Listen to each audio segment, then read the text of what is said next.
पुणे अहिल्यानगर मार्गाची वाहतूक कोंडी सुटण्याची शक्यता आहे। शिक्रापूर चाकण मार्गावरही वाहतूक कोंडीनी सुटणार असल्याचं माऊली कटके म्हणतात। 16,700 कोटींच्या उन्नत महामार्ग प्रकल्पाचं भूमिपूजन करण्यात आलंय।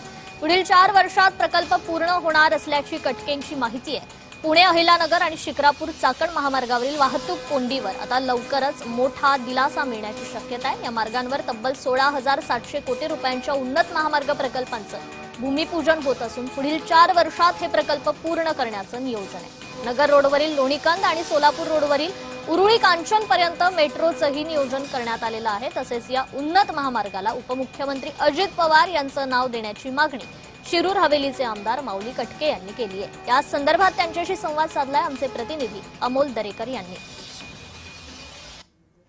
पुणे शहराच्या वाहतूक कोंडीचा प्रश्न निकाली निघताना पाहायला मिळत आहे आणि याच उन्नत मार्गाच्या माध्यमातून पुणे अहिल्यानगर असेल किंवा या ठिकाणी पुणे सोलापूर असेल, चाकण तळेगाव शिक्रापूर असेल, या परिसरातील खरं तर भूमिपूजन केलं जाणार आहे। आणि याच बाबतीत बोलण्यासाठी आपल्यासोबत आमदार माऊली कटके आहेत। काय सांगाल बा?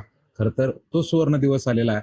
या वाहतूक कोंडीची पायाभरणी केली जाणार आहे, कसं पाहताय? 16,700 कोटीचे हे तिन्ही उन्नत मार्ग, त्या ठिकाणी उन्नत मार्ग आणि चाकण तळेगाव शिक्रापूर हा एक मार्ग त्या ठिकाणी होत असताना त्याचं उद्घाटन उद्या दुपारी गणेश क्रीडा मंच या ठिकाणी केंद्रीय वाहतूक मंत्री नितीनजी गडकरी साहेब असतील, आपल्या राज्याचे मुख्यमंत्री देवेंद्रजी फडणवीस साहेब असतील, आपल्या राज्याचे उपमुख्यमंत्री एकनाथबाई शिंदे असतील, उपमुख्यमंत्री सुनेत्राराव वहिनी असतील आणि बांधकाम मंत्री शिवेंद्रराजे भोसले असतील, या सर्वांच्या उपस्थितीमध्ये या तिन्ही प्रकल्पांचं त्या ठिकाणी उद्घाटन उद्या दुपारी 1:30 वाजता खऱ्या अर्थानं त्या ठिकाणी होत आहे।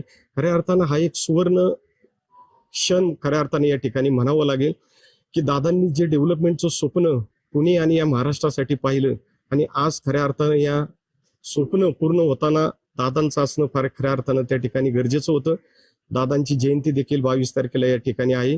खरं तर या जयंतीच्या माध्यमातूनच या तिन्ही कामांचं खऱ्या अर्थानं या ठिकाणी भूमिपूजन गणेश क्रीडा मंच या ठिकाणी घेतलेलं आहे। मदरकर, जय महाराष्ट्र, हवेली, पुणे।